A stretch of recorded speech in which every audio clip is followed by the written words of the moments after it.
Hello, ladies and gentlemen, and welcome again to Syriana Analysis. I'm your host, Kevork Almassian. Thank you very much for tuning in to today's live streaming, whether you are watching us on YouTube or on Rumble. I appreciate you all, guys. And just a disclaimer, while I said that this is a live streaming, but it was recorded a few hours earlier, because today I wanted really to host Professor Tim Anderson, and he lives in Sydney, and the time difference is too big. I think it's 8 hours or 10 hours between us. Professor Tim Anderson is an academic director of Center for Counter-Hegemonic Studies. He's also an author of multiple books, including The Dirty War on Syria, which is about my country, The Axis of Resistance Towards an Independent Middle East, and the third one is West Asia after Washington dismantling the colonized Middle East. Professor Tim, thank you so much for being with me today on Syriana Analysis and dedicating your valuable time to me. I think it's a very important case to discuss with you. As I was reading the comments about the counter arguments of the Zionists against the Tucker Carlson's interview with the Palestinian pastor from Bethlehem, and I did some research and I came across your article that you published on Al-Mayadeen in 2021, how Washington led the purge of Christians from its new Middle East. And I thought it's the brilliant idea to discuss with you. So thank you so much for being with me today. Well, thank you for having me, Kevork. It's good to see you again. It's good to see you too. It's really a pleasure to have you. I just want to show the audience like a 3-minute segment of this interview between Tucker Carlson and the Palestinian pastor from Bethlehem, which caused, as we say in the street language, a shitstorm on social media platforms. And Tucker Carlson received so many accusations because of this. Let's take a look to this 3 minutes. If you wake up in the morning and decide that your Christian faith requires you to support a foreign government blowing up churches and killing Christians, I think you've lost the thread. Just to end on this, if you had a message for Christian leaders in the United States, whether in government or in churches or just citizens who care about religion and their fellow Christians, what would it be? It would be to remind them that when the state of Israel was created, it was not created on an empty land. It was created on a land that had millions of indigenous Palestinians there, including Palestinian Christians. And that state they support, that state they celebrated as a fulfillment of prophecy and a sign of God's faith to the Jewish people. For it to become a state, hundreds of thousands of Palestinians, including Palestinian Christians, were forced to leave and have never returned. Churches were closed. A friend of mine did the research and counted more than 30 churches that were closed when Israel was created because Palestinians were expelled from the land. Our numbers continue to be in decline. So we're pleading that come and listen, come and talk to us. And my message to Christian leaders right now is there is a very, very brutal war taking place in Gaza, a war that I described using the word genocide, because it's a war that has used even starvation as a mean. And fellow Christians are suffering because of that war. It's time that Christian leaders recognize that wars is not the way, whether in Iraq, in Afghanistan, in Libya. When will we learn that war does not help? When will we take Jesus's words seriously about being peacemakers, about being merciful? There must be other ways. And so it would be an invitation to listen, to learn more, and to avoid very shallow and simplistic perspectives that are not based on scripture itself, but more based on political equations. And I would plead right now, and I will continue to plead that we need to stop this war in Gaza. It's killing many, many children, women, innocent lives. It has to stop. There must be other ways. And as a follower of Christ, we have to pursue the path of peace and justice. And we have to avoid simplistic polarizations, good and evil. Come and listen, come and understand what's happening. And I plead as a Christian pastor from Bethlehem, I plead that you come and listen. Father, thank you for your thoroughly decent and sensible analysis, and I hope it's heard by Christians throughout the West. I appreciate it. So, Professor Tim, isn't it telling that somebody had to play the Christian card to trigger discussion in the United States after 34,000 civilians being killed? The vast majority of them were, of course, Muslims in the Gaza Strip. But somebody had to play the Christian card so that the American society is encouraged to speak about what's happening in Palestine, first by Tucker Carlson now. And secondly, don't you think that this pastor is misled to think that the Western leaders are Christians because he was talking to them as if they are heads of the Christian nations in the Western world? Yes, I think, remember there was a reaction when the Bush administration invaded Iraq and started talking about a crusading mission, and they realized this was perhaps an unfortunate historical reference. You would know very well, Kevork, that under the Obama administration, there was a similar sort of discussion there, because I think Obama had to admit that President Bashar al-Assad in Syria was protecting the Christians from the Islamist groups which were aligned with all of the objectives of the US in Syria. And of course, we know that they were funded and armed. And as Biden admitted in 2014, and 10 years ago now, that all of the US allies, close allies, were funding and arming both the ISIS terrorist group and many other of the terrorist groups. And of course, they were extremely vicious against people they regarded as kufr or unbeliever or some sort of apostate sort of Arab people in Syria. So it's gone on in Iraq, it's gone on in Syria. You can say it's gone on in Lebanon to the extent that the majority of the Christian population there is now pro-resistance. And of course, in Palestine, including in Bethlehem, which I visited 6 years ago, there's been terrible repression of Christians and really an expulsion of Christians from the whole region. I know Pope Francis has spoken about this, but he was criticized in turn by a Syrian priest, a very old Syrian priest, who said, why aren't you pointing the finger at the people that are doing this? It's not magic, you know, it's not Muslims, because Muslims and Christians live together in that region, in Mesopotamia and the Levant for many, many centuries. And it's only in recent times that we've had this huge decimation of Christian populations in Iraq, in Syria, in Lebanon to an extent, and certainly in Palestine. And really, there hasn't been a good discussion about it. So I think it's appropriate that it's raised. But as you say, you know, some of us feel a bit reluctant to say, well, why are we only concerned about Christian Palestinian lives? You know, what has it got to do with religion? You know, there are plenty of different minorities in Syria, for example. Why would we be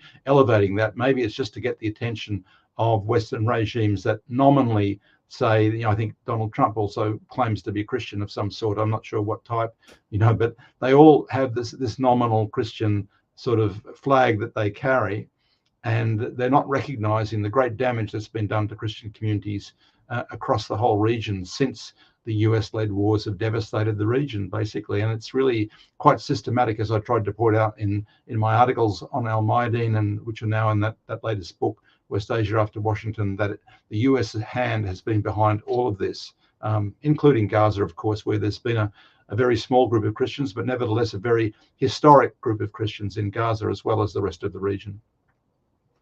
Exactly. This is the article, guys. I will also put the link of this article in the description below that you can also read, because it also addresses the rise of ISIS and the responsibility of the United States in the spawn of ISIS. And that is very important, because the persecution against the Christians has increased after the spawn of ISIS and other terrorist groups. And we have to always address the root cause of the issue: who funded ISIS, who started ISIS, and what conditions led to the emergence of ISIS after the occupation of Iraq in 2003, the regime change war there, and then there was a vacuum of power. And when the resistance started to fight against the Americans there, the Americans had a quote-unquote brilliant idea of supporting the sectarian death squads in Iraq in order to counter the resistance, so that now they have a rivalry between the resistance and these sectarian death squads inside of Iraq. And this led into the emergence of and the empowerment of ISIS, which also expanded later to Syria because of another regime change war initiated by the United States. So there are traces that we have to speak about. But Professor Tim, you mentioned Bethlehem, and you were in Bethlehem, right? And I'm going to screen an argument that was made today by David Rabu. And he says, David says, in this case, that Bethlehem is not controlled by Israel.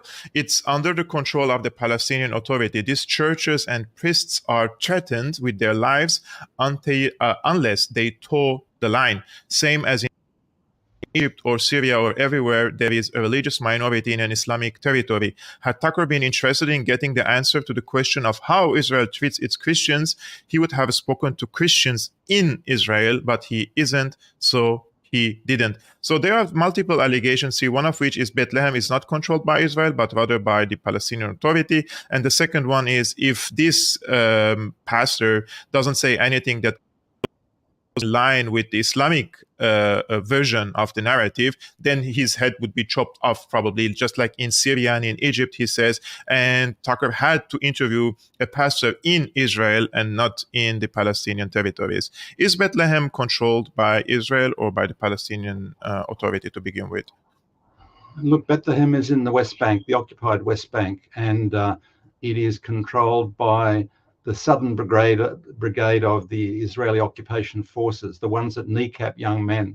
And they've boasted to them that they're going to, half of them are going to be crippled and the other half are going to be pushed around in wheelchairs. They're doing this type of genocidal campaign by that Israeli forces in Bethlehem and in its outlying suburbs like Dahisha, for example, which is an old refugee camp, and in Hebron. There's been great brutalizing of Palestinian youth over there, and of course the only Christians occupied in Israel, what you call Israel, or 48 Palestine or occupied Palestine, are Palestinians. Christianity is not recognized. There are no Israeli Christians, basically. There may be Christians in what they call Israel, but they're actually Arab Christians. So the Palestinian Authority, for the one thing, no, it doesn't brutalize Christians at all. The Palestinian Authority, for all its faults, is not an Islamic regime, nor is the Syrian government, for that matter, an Islamic regime. And it's laughable to say that the Syrians are an Islamic regime that brutalizes Christians. Really, if we go back to even the Lebanese civil war in the 70s and 80s, it was a great concern of Hafez al-Assad back there that there wasn't a conflict between Muslims and Christians in Lebanon, because, of course, there were as many Christians in Syria as in Lebanon, basically, at that time. And anyway, there's a long history to that. And what was happening was the French were trying to hang on to an artificial Christian majority, which they lost, and then the Israelis were trying to take advantage of that. But the Israelis have had a very strong hand in brutalizing the Christians, in driving them out of the Christian villages. It was never, in recent times, it wasn't a high number. I think this man said it was something like 80%. I don't think for a very long time Bethlehem has not been 80% Christian, but it was much higher than it is now, basically. And all of the major Christian towns there have been decimated effectively, and it's been because of the US wars and because of the Israeli hand. I'd like to say something else, if I may, about the Israeli. The Israelis have a presence in northern Iraq, in Erbil, and this has been a source of conflict for Iraq, federalized Iraq, since the invasion, because the Iranians have not been very happy with terrorist groups being based in Erbil and attacking Iran. And that's been some Kurdish separatists that have been supported by the Israelis and the US in Erbil under the Barzani regime there in the north part of Iraq. Now, when I was in Qamishli in Syria a couple of years ago, the former town council, which is still active more or less underground there, under the separatist Kurdish regime in northeastern Syria, which of course is backed by the US military there, and they're helping fund them by stealing oil and stealing wheat and so on like that. But the Qamishli Council say that there is this mission that the Israelis in Erbil have, training the Kurdish separatists there, and they call it the Babylon Revenge. It's it's a strange sort of mythical thing that says, well, we Jews were exiled back in the day, into Mesopotamia, and it was the Assyrian Empire that did it to us. Of course, the Syrian Empire wasn't Christian back then, but anyway, whatever. The Assyrians these days are almost entirely Christian. And so their revenge on the Assyrian Christians in northeast Syria is driven by a strange sort of mythical, biblical idea that some of the Zionists have, that it was the ancestors of the Assyrians who exiled the Jews from Palestine, supposedly. It's all a myth, basically, but it really is one of the explanations or rationales for why the Israelis are now helping the separatist Kurds drive the Assyrian Christians out of northeastern Syria. And I might add, from my point of view, that's interesting because Australia received back in, and it was revealed in 2018, a huge proportion of Syrian Christians as refugees there. Before that, you know, with the emigration from Lebanon, for example, during the Civil War, there was no real religious discrimination. We got refugees from all the different religions, but the then Australian Prime Minister was exposed in a phone call with the then President Donald Trump in the US as saying that at least 80% of all of the Syrians being received in Australia back then, 6 years ago, were Christians, and they were coming all from that northeastern part of Syria, basically. So effectively, the US-backed Kurdish separatists were ethnically cleansing Christians from northeastern Syria, from Qamishli and the villages around Qamishli there. The Kurds had never been a majority in that part of Syria, but now they put these maps up painted yellow and say this is somehow Kurdish territory. Now, it's not Kurdish territory at all. The Syrian state is all through there. It's a very shallow occupation.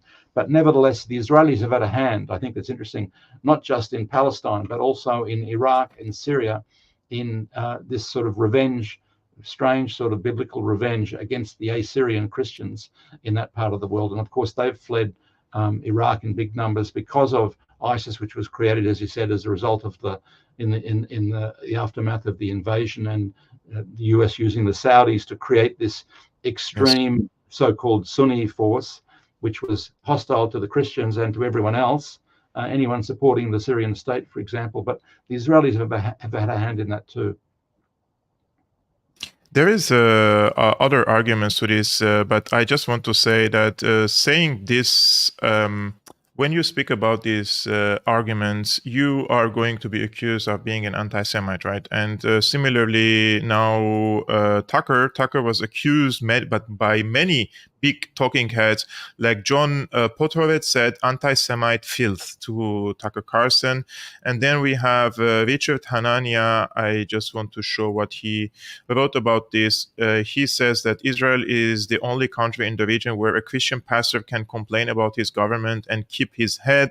This would be good context to provide, but Tucker is an online influencer now, and anti-Semitism is what sells. Do you share the notion that after October 7 events and the onslaught of Israel against the Palestinians of Gaza, and now after 34,000 Palestinians were murdered, the weaponization of anti-Semitism is no more impactful in the sphere of public discussion about what's going on in Palestine or in the Middle East? Like, it lost its meaning and its power, right? It's no more a weapon against people. I agree. And I think the Zionists did it. They brought it on themselves, basically, because they wanted to push through a variety of mechanisms that anti-Semitism was not really about some sort of historical prejudice or hatred against European Jews. It was against Israel. And now, for example, you look at the Zionist groups in the US, like the Anti-Defamation League, when they do surveys and they try and say, look, anti-Semitism is on the rise, what they're doing, drawing on this idea that being anti-Israel is the same as being anti-Jew, they are looking at all these young people in the US who are horrified at the genocide in Gaza. And of course they're anti-Israel because they're anti-genocide. Any decent person is anti-genocide. And so the people, even Jewish people, going to rallies against the genocide, and not in our name groups and the other groups that have been Jews against the occupation and so on, these are all anti-Semites carrying out anti-Semitic actions. And so when the Zionist groups add them up, they say, well, there's the big demonstrations against the genocide in Gaza. This is all anti-Semitism. Therefore, anti-Semitism is on the rise. So I think the Zionists themselves have destroyed the meaning here. It is now a meaningless term. It means anti-Israel, basically. And of course, well, if anti-Semitism means anti-Israel, okay, I'm anti-Semitic, fine. Every decent person should be anti-genocide and anti-apartheid, for that matter. And let me point out that in terms of the 6 recent independent reports branding Israel as an apartheid regime. This comes from the sponsors, from Amnesty International based in Britain, from Human Rights Watch based in the US, a number of other reports from groups inside 48 Palestine or Israel itself. The legal implications of an apartheid state is that there's a responsibility on the international community to dismantle it. It is a crime to recognize an apartheid regime. It should be dismantled. So they've destroyed the idea that there's any right of an apartheid regime to exist, and they've destroyed the difference between Jewish people and Zionists. And I think that they've brought that entirely on their own heads. It doesn't have the force anymore that it might have had some years ago. I just want to say, tell a personal story. I live in a neighborhood in Berlin, and when I moved to this neighborhood, somebody recommended me to register to a website that I receive newsletters when the people who live in the area, they meet to discuss about some topics. So I said it would be fine, so I can meet the people, in the neighborhood. And 2 days ago, I received an email on this forum, and they say that they are going to meet in some cafeteria or in somewhere, and they're going to discuss the rise of anti-Semitism here in the neighborhood. And I was like, oh my God, I have to go now to this to this forum and tell them about anti-Semitism and about occupation. But discussing these issues nowadays have become very, very toxic, and I really don't enjoy anymore the discussion, the debate about it, because they're trying to cancel or completely destroy discussion by canceling you, by saying you're an anti-Semite. And I know that I'm not an anti-Semite, so I don't care what they say about me. But actually, you're a Semite, aren't you? Yeah, I mean. But their accusations have implications on me and on my career, etc., etc. So it's a really they're still trying to use it as a weapon whenever they can. But I see, because I follow social media commentaries, people are increasingly don't care anymore about this. Now, there are two more arguments against this interview, and I will show you what Carolyn said in this regard. She says, this is a mendicious hit piece that shows Tucker's generally well-hidden hand. The Christian population of Bethlehem all but disappeared after the PLO took over in 1996 due to Islamic persecution. The only Christian population in the Middle East that is growing is the Christian community in Israel. The Christian community in Gaza disappeared after Hamas took over in 2005.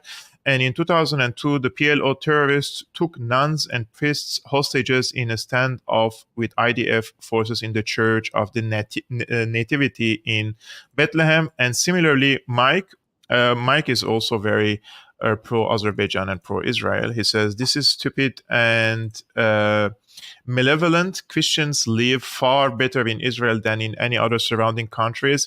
Palestinian rule, not Israeli, is what drove Christians from Bethlehem before the Israelis withdrew per the Oslo Accords. Christians thrive there. So it's the PLO who is to be blamed of kicking the decrease of the numbers of the Palestinians in Bethlehem and in West Bank in general.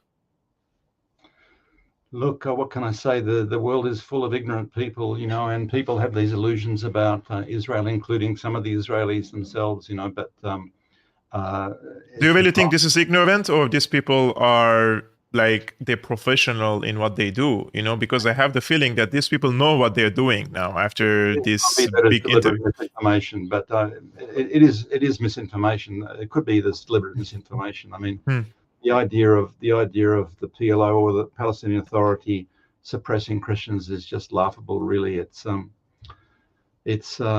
absurd, and.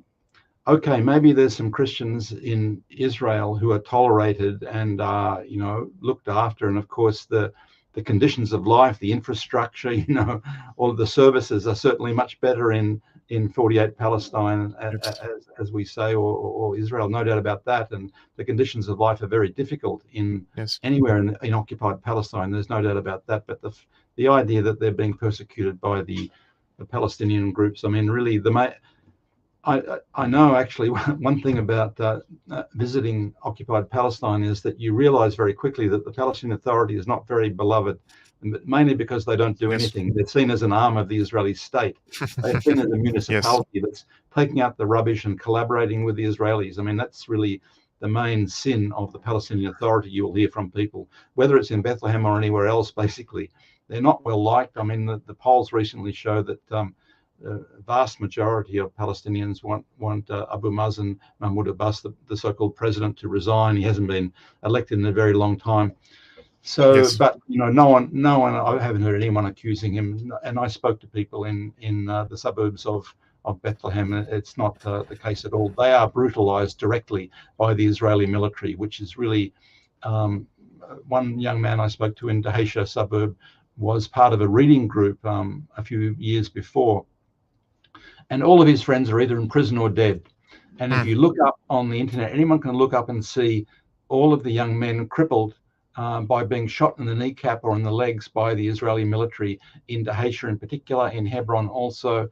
They will see that there's there's huge, hundreds of young men who've been crippled in this way by the Israelis. And the Israeli armed forces have no interest in Christians or Muslims. They're really concerned. They consider all of the Palestinians to be, as they've said in Gaza, they consider them all to be potential terrorists, breeding terrorists. That's why they've printed these T-shirts, with pictures of snipers shooting a pregnant Palestinian woman, two with one shot, and children, shooting children. They joke about it. They laugh about it openly. The idea that there's some deference to Palestinian Christians is just absurd. They've been brutalized just the same as every other Palestinian.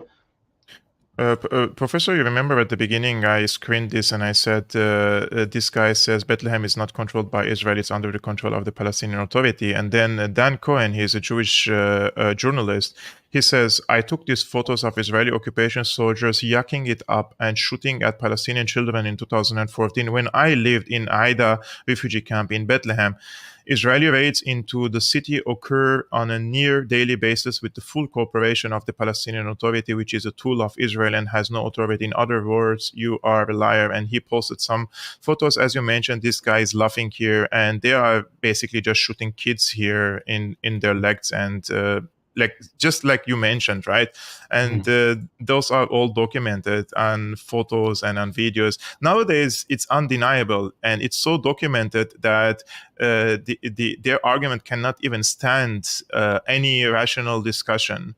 And therefore, when you watch these mainstream media outlets who try to host both sides of the story, you see that they always try to host, for example, this Dershowitz from the other side, or someone who is really, really radical, in order to push the other side also into either radicalization or just to disturb the discussion, because they don't want clear-headed and calm discussion, because in any calm discussion situation, the facts are there. You can lay it down and everybody can see what's happening in whether in Gaza or in Palestine overall.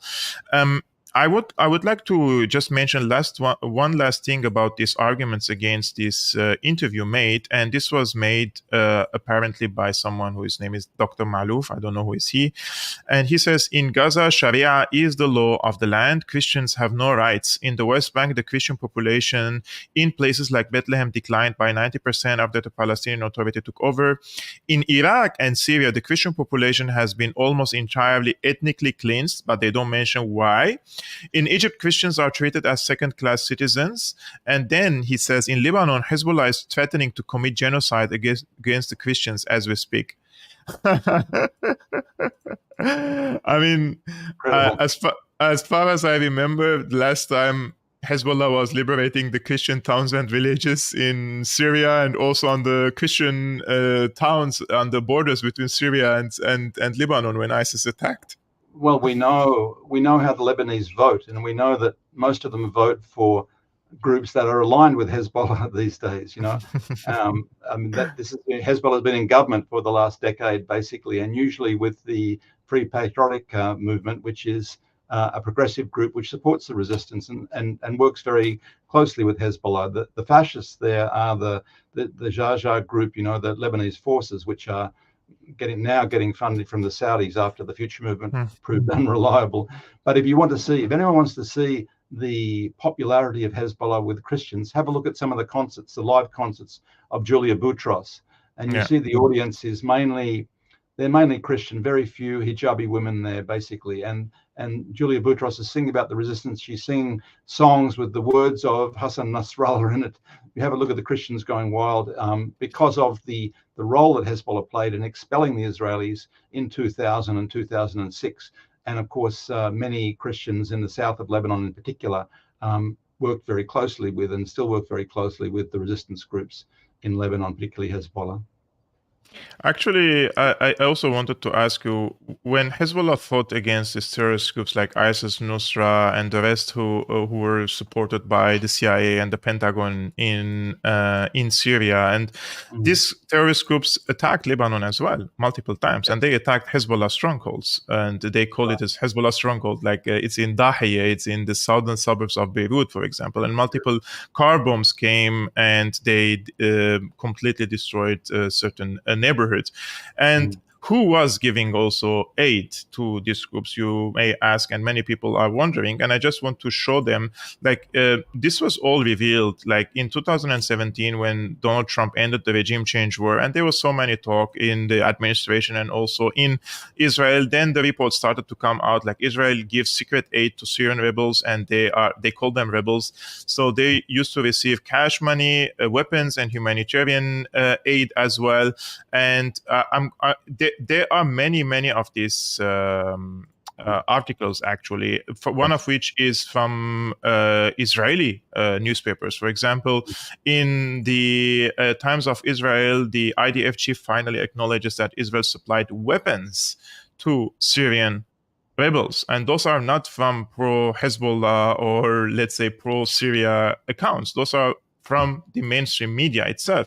And we have, for example, this article from the Foreign Policy said, inside Israel's secret program to back Syrian rebels. And this was written by Elizabeth Tsurkov, and she was captured a few months ago in Iraq as a Mossad agent there, and she's still being held for that. So Israel, in this case, supported the quote-unquote Syrian rebels. You documented the Syrian war extensively. I've been speaking about it extensively as well. But in your view, who were the Syrian rebels, and have they had any negative impact on the presence of the Christian community in Syria? Oh, absolutely. They, I mean, if you, some people may have heard of the town of Malula in Syria, in western Syria, which is near the border of Lebanon, in the mountains there. And if you go there, particularly the priest in the lower church, there's an Orthodox church and there's a Catholic church up at the top of the hill there. The priest in the lower church will show you a letter from Hassan Nasrallah in 2006, thanking the people of Malula for taking in Lebanese refugees when Israel invaded South Lebanon. And then he will tell you also that when the Jabhat al-Nusra, one of the early incarnation of one of the Al-Qaeda groups there, which has changed its name a couple of times, but when they invaded Malula and kidnapped some nuns there, it was young Muslim men from Lebanon that came to defend Malula. And he'll make a point of pointing that out to you, that it was young Muslim men from Hezbollah who came to help liberate the town, help the Syrian army liberate the town of Malula, because of course the Syrian army and Hezbollah were cooperating all along that mountain there, all along the Kalamun mountain there, where there was some traffic of those groups. So Jabhat al-Nusra was the branch of Al-Qaeda which terrorized anyone who supported the government, really. Of course, they hated the minorities. They claimed to be representing Sunni Muslims, but really they just hated anyone who supported the government. Basically, they did horrific things to civilians from all religions, including Sunni Muslims, really, but they particularly hated the minority groups. And Syria for centuries has been a haven for minorities, Armenians, Assyrians, Alawi, Druze, Christians, a couple of million Christians at some stage. So minorities, but nevertheless, some of them were bigger than others, So that was Jabhat al-Nusra. They are now basically led by the same guy, Jolani, now called HTS, and they're the ones in Idlib. By the way, there's a famous Syrian film director called Najdat Anzur, who is yes, I know him. Produced a film called Broken Crosses, which is about the destruction of Christian churches in Idlib, which is still about 2/3 occupied by this group, HTS or Jabhat al-Nusra, which is proscribed by the UN Security Council as a terrorist group. And of course, they collaborated with ISIS at different times and had some territorial disputes. But basically, ISIS was the same sort of sectarian group, backed by the NATO powers, by US and its allies, backed by Erdogan's Turkey, backed by the Saudis, of course, backed by Qatar. I believe Qatar is now still the major funder of HTS in Idlib. So yes, all of those atrocities against minorities were the trademark, if you like, of those sectarian terrorist groups, which were used by the US, as Joe Biden admitted 10 years ago, and as General Martin Dempsey and Senator Lindsey Graham admitted. They were set up and financed and armed precisely to overthrow the Syrian government. They failed in that, and then, of course, the US decided to replace ISIS with this so-called Syrian Democratic Forces, which are Kurdish separatists with their leadership from Turkey, basically, because the whole Kurdish separatist issue in Turkey is quite a distinct thing from that in Syria, Iraq, or Iran, for that matter. But nevertheless, it was a useful tool, the Kurdish card, for the US to use in trying to divide and weaken all of those countries, Iran, Iraq, Syria, and of course,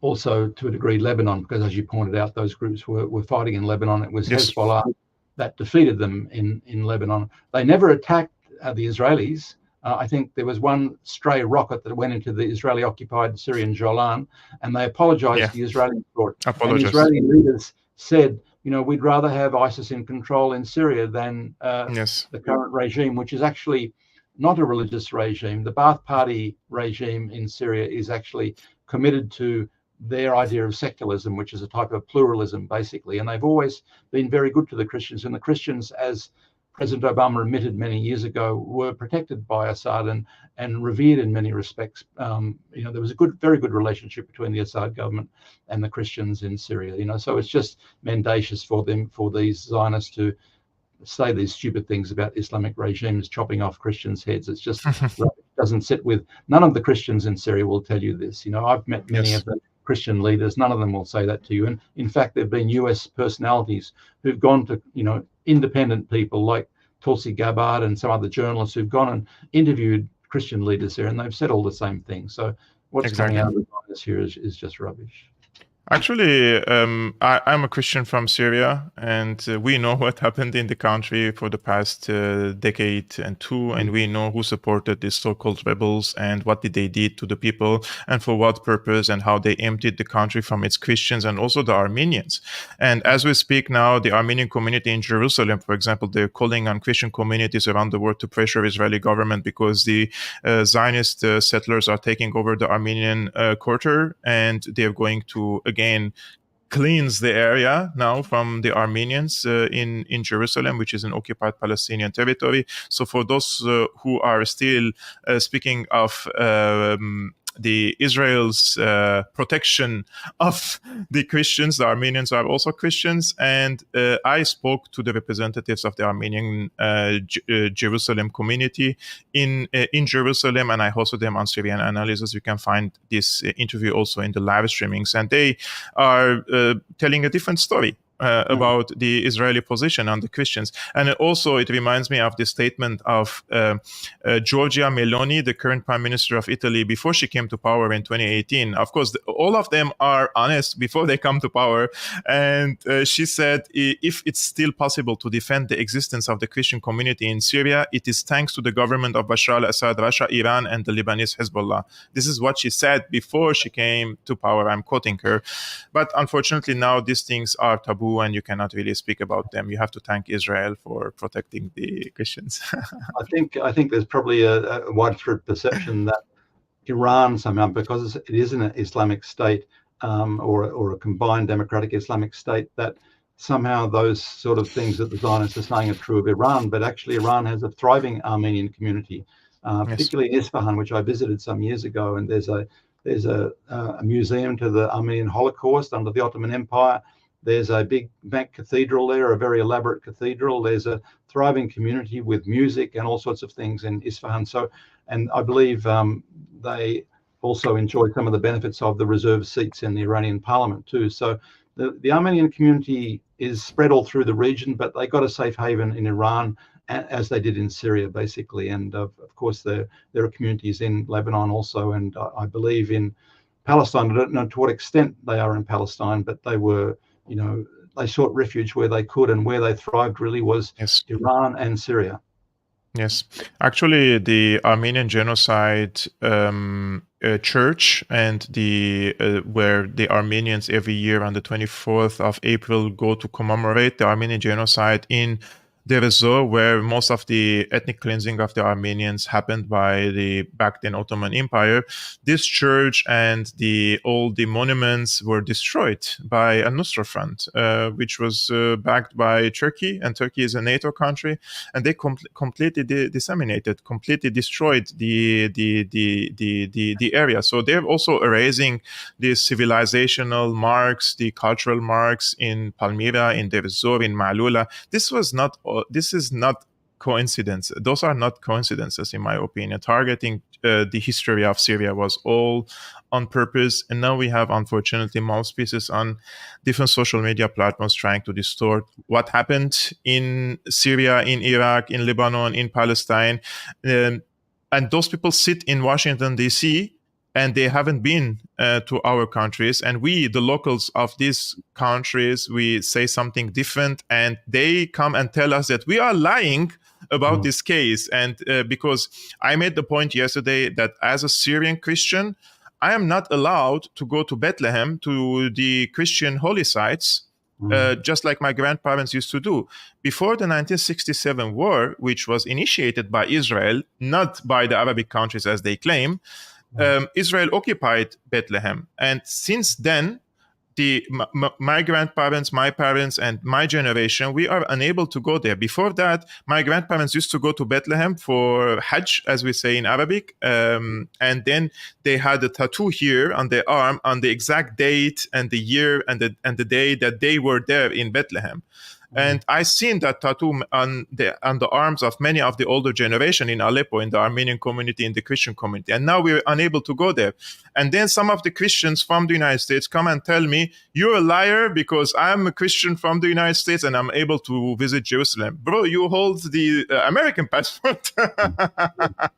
I cannot go to Bethlehem because Israel, you are unable to go to the Palestinian territories without landing in an Israeli airport or passing through an Israeli checkpoint, and they block the Syrian passport holders from going there, right? So I don't know. All the borders, so I'm lucky in a sense that even if you're an Arab, if you have an Australian passport, you can go there, but they will check you out. They will look at your social media. I got in once. I'm sure I wouldn't get in again because of my social media profile, but they were very suspicious. The fact that I had visas for Iran and Syria in my passport. I said, well, I'm an academic. I go and study these places. And in the end, they let me in, but they give you a slip of paper. They don't stamp your passport because as they know that 30-something countries don't want to accept anyone with a passport that even has an Israeli stamp in it, because there are many states in the world, like Malaysia, for example, Indonesia, that simply won't tolerate people that collaborate with the Israelis. Professor Tim Anderson, this was a really, I enjoyed this discussion with you. Thank you really for coming to my show and explaining these important issues. It's very important. Guys, just few disclaimers or few notes. The X account of Tim is in the description, but most importantly, the 3 books that I mentioned are also in the description below. The last one is from the website, not from Amazon, right, Tim? I was just checking. You can get it from Amazon, but the publisher, I gave you the publisher link, but it's also on Amazon. Cool. Yeah. Okay, I will put all the links in the description below, guys. Purchase whatever book you like, and it's very important to read from the perspective of a professor and academic who was actually in the region many, many times, and he had lengthy discussions with the people there. That would be great. And I will come back to you guys again on Thursday at 5 p.m. Central European Time, 11 a.m. Eastern American Time with Pepe Escobar. So stay tuned, hit the like button and subscribe, and I will see you tomorrow. Peace be upon you, upon your families.